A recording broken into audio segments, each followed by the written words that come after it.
Bismillahirrahmanirrahim. Assalamualaikum warahmatullahi wabarakatuh.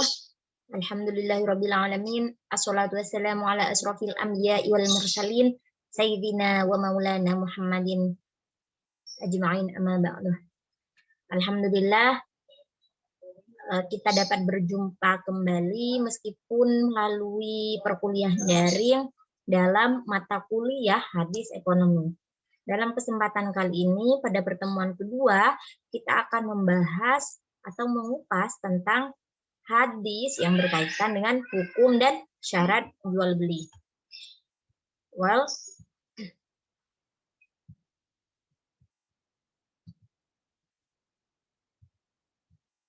dalam kitab Kifayatul Akhyar, karangan Imam Taqiyuddin Abu Bakar bin Muhammad Al-Husaini diterangkan, lafaz baik menurut lugat artinya memberikan sesuatu dengan imbalan sesuatu yang lain.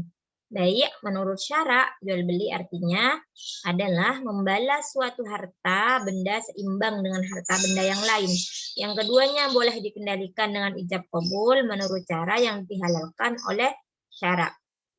Jadi itu diterangkan dalam kitab Kifayatul Akhyar.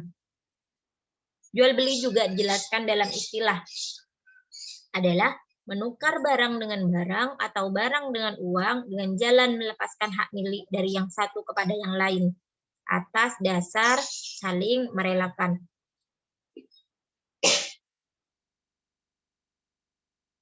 Menurut Syekh Muhammad Ibnu Qasim Al-Qasdi, menurut syarak pengertian jual beli yang paling tepat ialah memiliki sesuatu harta atau uang dengan mengganti sesuatu atas dasar izin syarak.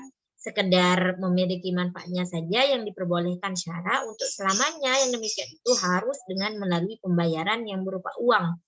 Jual beli pada dasarnya merupakan akad yang diperbolehkan. Hal ini berdasarkan atas dalil-dalil yang terdapat dalam Al-Quran, hadis, ijma' serta qiyas ulama. Di antara dalil yang memperbolehkan praktek akad jual beli adalah sebagai berikut, yang artinya Allah menghalalkan jual beli dan mengharamkan riba. Wa halallahu al-bai'a wa harrama riba.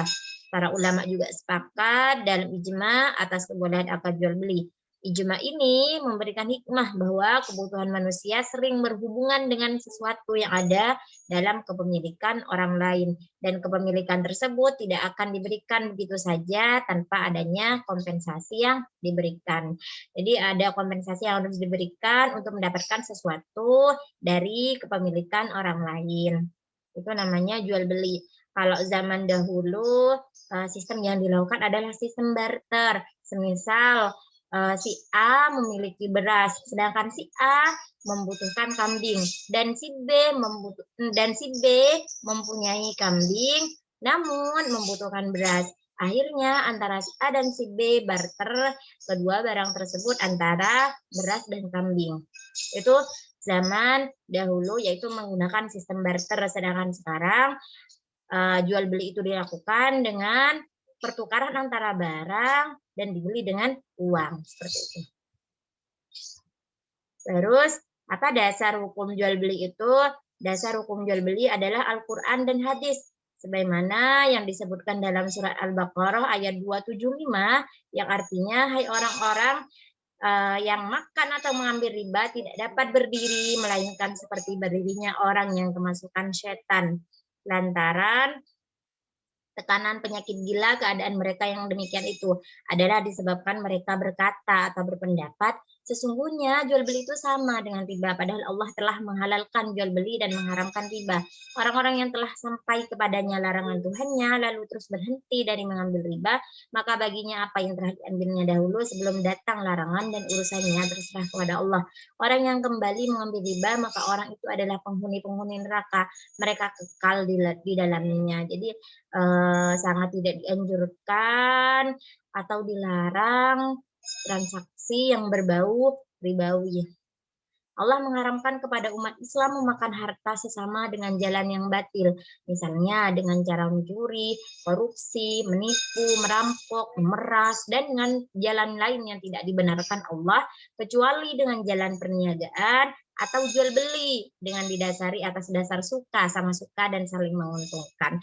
Jadi hal-hal yang berbau jalan kebatilan seperti mencuri, korupsi, menipu, merampok, memeras dan jalan yang lain yang tidak dibenarkan oleh Allah itu tidak boleh atau Allah haramkan kecuali dengan jalan perniagaan atau jual beli yang didasari suka antar suka sama suka dan saling menguntungkan antara satu dengan yang lainnya. Dalam hadis ini dijelaskan yang artinya dari Rif'ah ibnu Rafi, sesungguhnya Rasulullah pernah ditanya, usaha apa yang paling baik? Rasulullah Shallallahu Alaihi Wasallam menjawab, usaha seseorang dengan tangannya sendiri dan setiap jual beli yang mabrur atau jujur. Jadi usaha yang dianjurkan oleh Rasulullah adalah usaha yang dengan tangannya sendiri, artinya berkreativitas dan setiap jual beli yang mabrur atau jujur. Jadi kejujuran itu harus tertanam dari penjual serta pembeli. Dalam hadis lain yang diriwayatkan oleh Imam Muslim, Rasulullah juga bersabda yang artinya dari Abu Hurairah radhiyallahu an, Rasulullah Shallallahu Alaihi Wasallam mencegah dari jual beli melempar kerikil dan jual beli goror. Berdasarkan hadis di atas bahwa jual beli hukumnya mubah atau boleh. Namun jual beli menurut Imam Asy-Syatibi, hukum jual beli bisa menjadi wajib dan bisa haram seperti ketika terjadi ihtikar, yaitu penimbunan barang. Jadi ketika menimbun barang, maka jual beli itu menjadi haram hukumnya atau tidak boleh sehingga persediaan dan harga melonjak naik.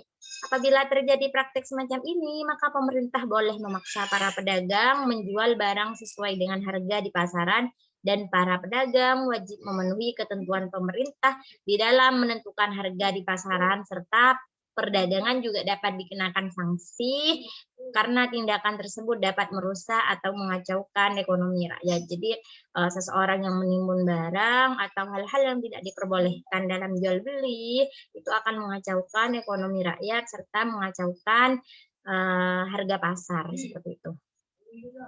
Berikut rukun dan syarat jual beli. Ada akid adalah pihak-pihak yang melakukan transaksi jual beli yang terdiri dari penjual dan pembeli. Ada ma'qud alaih, objek akad harus jelas bentuk, kadar dan sifat-sifatnya dan diketahui dengan jelas oleh penjual dan pembeli. Lalu ada syiwat, ijab dan qabul, ini penting ya. Ijab adalah perkataan dari penjual seperti aku jual barang ini kepadamu dengan harga sekian, dan qabul adalah ucapan dari pembeli seperti aku beli barang ini darimu dengan harga sekian. Namun contoh di lapangan ketika kita temui sekarang di swalayan atau di mal-mal itu sudah tertera harga, sudah ditempel. Jadi itu bagian dari ijab dan qabul kita. Menurut jumhur ulama, rukun jual beli itu ada 4. Yang pertama, akad atau ijab qabul. Yang kedua, orang yang berakad atau subjek. Ketiga, ma'qud alaih atau objek. Keempat, ada nilai tukar pengganti barang. Nilai tukar pengganti barang yaitu sesuatu yang memenuhi 3 syarat. Bisa menyimpan nilai, store of value, bisa menilai atau menghargakan suatu barang, unit of account, dan bisa dijadikan alat tukar, medium of exchange. Lalu keempat rukun tersebut harus memuat beberapa syarat yang dipenuhi dalam jual beli atau bisnis, yaitu syarat sahnya ijab qabul. Dalam kitab fikih disebutkan minimal ada 3. Jangan diselingi dengan kata-kata lain antar ijab qabul. Jadi fokus di ijab qabul, tidak boleh diselingi kata-kata lain. Terus yang kedua, orang-orang yang berakad atau penjual dan pembeli ini harus ada syarat dari jual beli. Terus yang ketiga, jangan ada yang memisahkan. Maksudnya penjual dan pembeli masih ada interaksi tentang ijab qabul.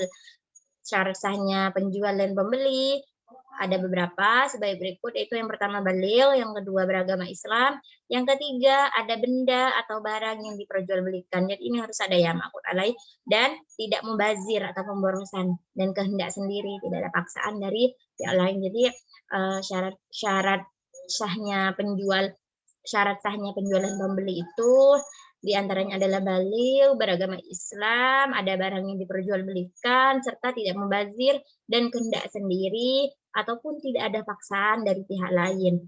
Lalu syarat sahnya barang yang diperjualbelikan adalah sebagai berikut. harus suci dan tidak terkena dengan najis seperti anjing dan lainnya. Yang kedua, tidak boleh mengkait-kaitkan dengan sesuatu.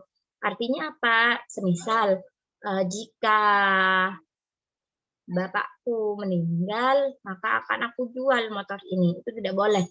Yang ketiga, tidak boleh dibatasi waktunya.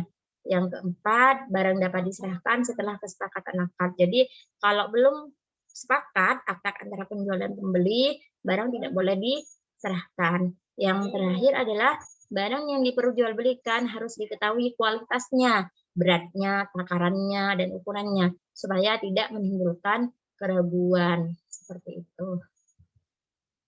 Mungkin hanya ini sekilas tentang hadis yang berkaitan dengan hukum dan syarat jual beli.